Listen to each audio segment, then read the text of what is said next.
परित्राणाय साधूनां विनाशाय च दुष्कृतां धर्म संस्थापनार्थाय संभवामि युगे युगे। मैं कृष्णा हर युग में बार बार अवतार लूंगा, साधुओं की रक्षा करने के लिए, पापियों का संहार करने के लिए और धर्म को दोबारा स्थापित करने के लिए। एक ऐसी भविष्यवाणी जो आज हमारी आंखों के सामने सच होती नजर आ रही है। आज हम एक ऐसे युग में जी रहे हैं जहां मर्यादा और धर्म की ताकत कम हो रही है और अधर्म, हिंसा, दुख का असर इस पृथ्वी पर पड़ते जा रहा है।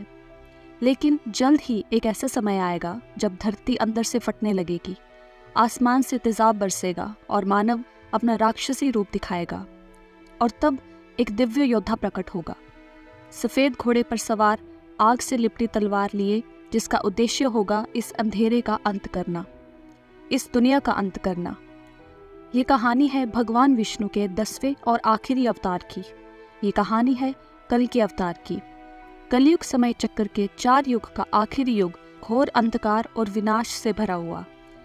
एक ऐसा समय जहां सत्य की आवाज को धोखाधड़ी से दबा दिया जाता है और पाप इतना बढ़ जाता है कि धर्म और अच्छाई का नामो निशान नहीं बचता। क्रूरता, लालच और हिंसा जैसी चीजों ने इंसान को अंदर से काला और खोखला कर दिया होता है। सतयुग, त्रेता युग और द्वापर युग के बाद आज हम इसी कलयुग में जी रहे हैं। शास्त्रों की माने तो कलयुग की उम्र 4,32,000 साल है, जिसमें से 5,000 से ज्यादा साल बीत चुके हैं। और ऐसा माना जाता है कि कलयुग के पहले 10,000 साल गोल्डन पीरियड हैं, जहां अच्छाई और उम्मीद की किरण अभी भी बची हुई है, जहां अभी देवताओं को पूजा जाता है और धर्म का पालन किया जाता है। लेकिन 10,000 सालों के बीतने के बाद एक ऐसा समय आएगा जब इंसानियत का घिनौना चेहरा सबके सामने आ जाएगा। एक ऐसा समाज बनेगा जहां कोई हमदर्दी, कोई एकता नहीं बचेगी, जहां पाप का बोलबाला होगा और अच्छाई का विनाश कर दिया जाएगा। इंसान इतना ज्यादा भ्रष्ट हो जाएगा कि अपने किसी सगे का भी भरोसा नहीं करेगा। वह अपनों से ही धोखा करता जाएगा। हिंसा और लालच सब कुछ खत्म कर देगी, जिसके बाद पूरी दुनिया विनाश के कगार पर आ खड़ी होगी।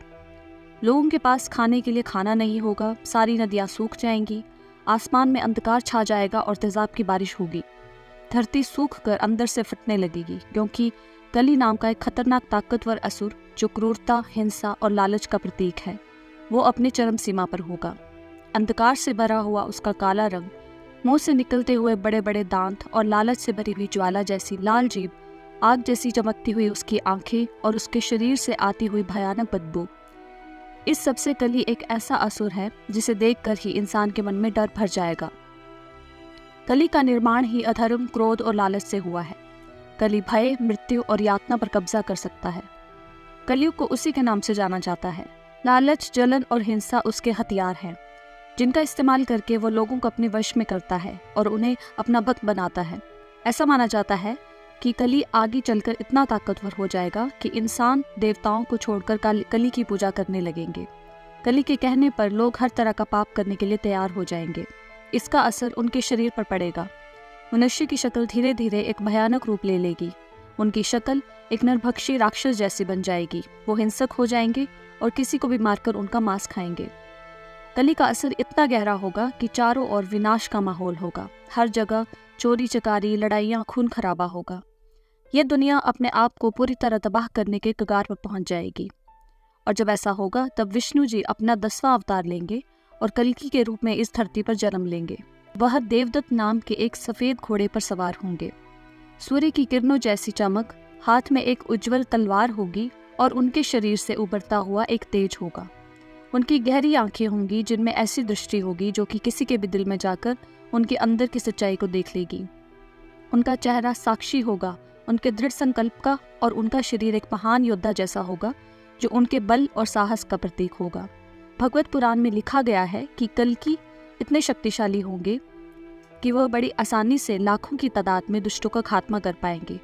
किसी दुष्ट राजा के पूरे राज्य को एक झटके में खत्म कर सकेंगे। कल्कि पुराण में बताया गया है कि कलयुग खत्म होने के कुछ ही साल पहले वैशाख महीने की पूर्णिमा के 12 दिन बाद कल्कि का जन्म होगा। कल्कि का जन्म उत्तर प्रदेश के संभाल नाम के एक गांव में होगा, जहां एक ब्राह्मण विष्णु यासा उनके पिताजी होंगे और सुमति उनकी माँ और उनके 4 भाई होंगे जो उनके मिशन को पूरा करने में उनका साथ देंगे। उनका मिशन कली का संहार करके कलयुग का अंत करना, अधर्म का नाश करना और धर्म की स्थापना करना होगा। कल्कि मानव का अवतार लेकर आएंगे, लेकिन उनका रूप होगा एक योद्धा का। ऐसा माना जाता है कि कल्कि अवतार की मदद करने के लिए 7 चिरंजीवी आएंगे, जो सदियों से अपना कर्म पूरा करने के लिए और कल्कि अवतार से मिलने का इंतजार कर रहे हैं। हनुमान, वेदव्यास, परशुराम, राजा बाली, अश्वत्थामा, विभीषण और गुरु कृपाचार्य। वेदव्यास, गुरु कृपाचार्य और अश्वत्थामा उनके पैदा होने के समय उनका दर्शन करने आएंगे और वहीं उनका नामकरण करेंगे। इसके अलावा परशुराम उन्हें अपने शरण में लेंगे और उन्हें सारे वेद, पुराण, शस्त्र चलाना जैसे 64 ज्ञान देंगे। इसी तरह ये सारे चिरंजीवी किसी न किसी तरीके से कल्कि अवतार का उद्देश्य पूरा करने में मदद करेंगे और इस तरह कली के संहार की तैयारी होगी। आखिरकार कल के दिव्य घोड़े पर सवार तेज तलवार लिए कली नगरी में प्रवेश करेंगे। अधर्म का अंत करने के लिए युद्ध भूमि में कदम रखते ही उनके अंदर से एक तेज रोशनी बाहर आएगी और उनका दिव्य रूप चमक उठेगा। वहीं दूसरी तरफ कली अपने भीषण असुर रूप में अपनी पूर्ण शक्ति लेकर खड़ा होगा और फिर शुरू होगा एक महायुद्ध। कली भी अपनी सारी शक्तियां और अपने सारे दूतों के साथ कल्कि पर हमला करेंगे। ये युद्ध इतना घमासान बन जाएगा कि धरती कांप उठेगी। सारे देवी देवता युद्ध देखने के लिए उपस्थित होंगे। चारों ओर हाथी घोड़ों की आवाज, बाणों का टकराना और गदाओं की आवाज गूंजेगी। युद्ध भूमि पूरी तरह खून से लथपथ हो जाएगी।